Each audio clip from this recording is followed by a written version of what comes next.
공시 내용 소개해드립니다. 구자천 신성 델타테크 회장이 6,000주를 추가 매수해 지분을 확대했습니다. SK네트워크스가 1,000억 원 규모의 자사주를 취득하기로 결정했습니다. 대우조선해양이 지난해 1조 6천억 원의 영업 손실을 기록해 전년 대비 적자 폭이 소폭 감소했습니다. 카카오뱅크가 주당 80원, 381억 원 규모의 현금 배당과 130억 원 규모의 자사주 매입을 결정했습니다.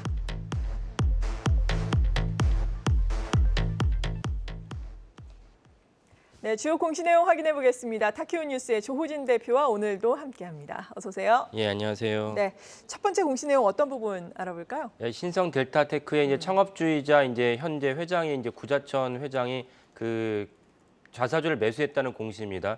우리나라는 이제 자사주, 그러니까 임원들의 그 매수 거래를 갖다가 매수 매도 거래를 아주 중요하게 봅니다. 그래서 실제로 이제 임원들의 매수 매도 거래는 10% 주요 주주의 간주에서 이제 한 주만 거래를 해도 무조건 이 공시를 하도록 의무를 하고 있습니다. 그 이유는 이제 임원들이 내부의 사정을 갖고 사실은 일정 이상 불필요하게 이제 혹은 또 불법의 이익을 거둘 수 있다는 이제 취지 때문이고요. 한편으로는 임원들의 이제 거래 내역을 갖다가 쭉 집계를 해보면은 외부에서 봤을 때 회사의 이제 향후 미래가 어떻게 펼쳐질지 알 수 있기 때문에 그걸 바탕으로 이제 합법적으로 수익을 거둘 수 있고 또 손실을 갖다 줄일 수 있는 그런 안전장치도 됩니다.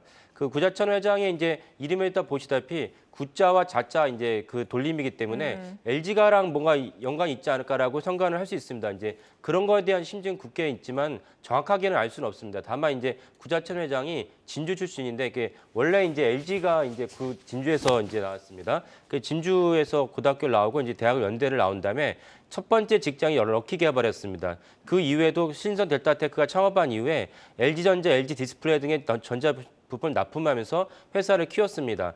주로 이제 LG전자는 당연히 이제 가전제품에 대한 부품을 납품했고요.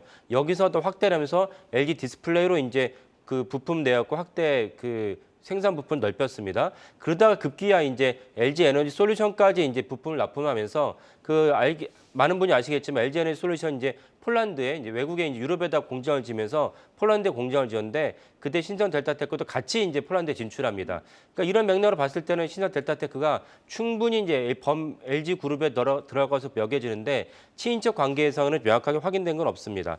다만 신성 델타테크가 이제 이런 2차 전지 아까 말씀드린 LG 에너지 솔루션에 납품을 하고 있기 때문에 2차 전지에 이제 그 수혜주로도 분류가 되는데 어저께 무려 신성 델타테크가 20%가 넘는 어제 한 5% 정도의 이제 그 주가가 상승했는데 이유는 신성 델타테크가 현대차 그룹의 스타트업인 이제 모빌과 같이 이제 그 협업을 한다고 발표를 했기 때문입니다.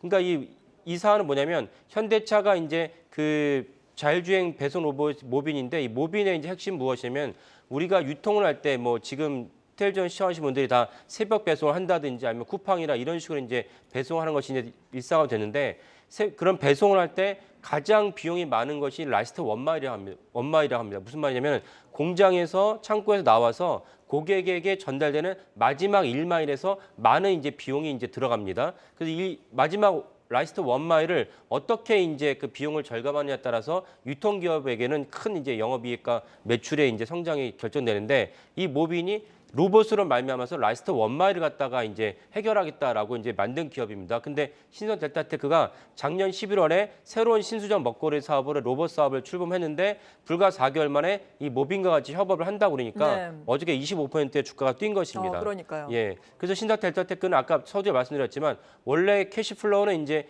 LG전자의 냉장고 부품을 만드는 기업이기 때문에 충분히 그 제조업에서도 이제 역량이 있다고 볼 수가 있고 그래서 모빈과 협업이 잘 돼서 그 이쪽 배송 로봇 분야에도 잘 진출해 매출 올린다면 2차 전지에서 또 다른 주요한 먹거리를 창출했다. 근데 이거를 갖다가 분명히 알고 있었을까 여겨지는데 구자천 회장이 어저께는 공시를 했지만 그 전에 거래를 했는데 미리 이제 이 주식을 샀다는 것은 좀 이제 금감원에서 눈여겨봐야 될 대목이 아닐까 싶긴 합니다. 네, 상당히 민감하게 또 그런 이슈로 보시네요. 신성 델타테크에 대해서 알아봤고요.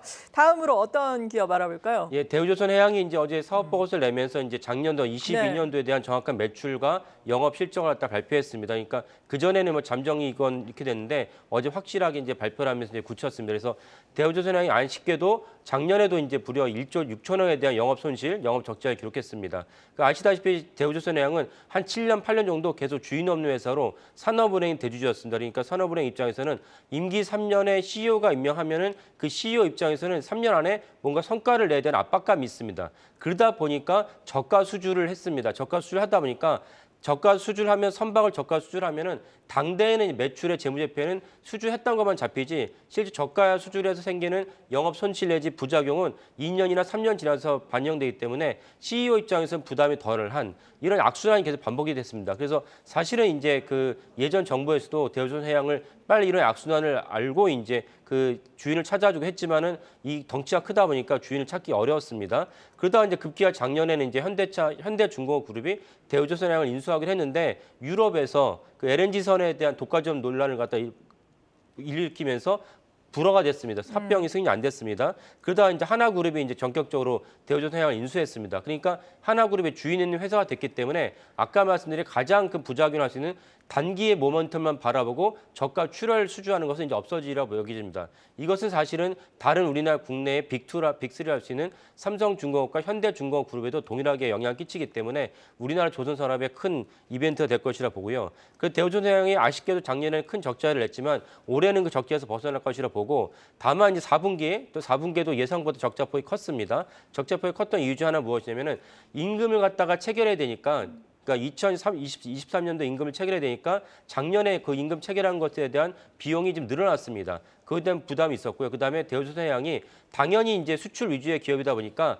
환율이 사실은 그 3분기만 하더라도 1,400까지 올라가면서 대우조선해양 입장에서는 환율의 수혜를 입었는데 1,400원에서 1,200원 내려오면서 환율에서 생기는 또 손실도 있었습니다. 물론 이건 당연히 장부에서 반영된 손실이긴 하지만 어쨌건 이제 장부상에는 이것이 다 손실을 잡히면서 4분기에 이제 좀 아쉽게 좀 예상보다 큰 시장에서보다 예상보다 큰 이제 손실이 잡혔습니다.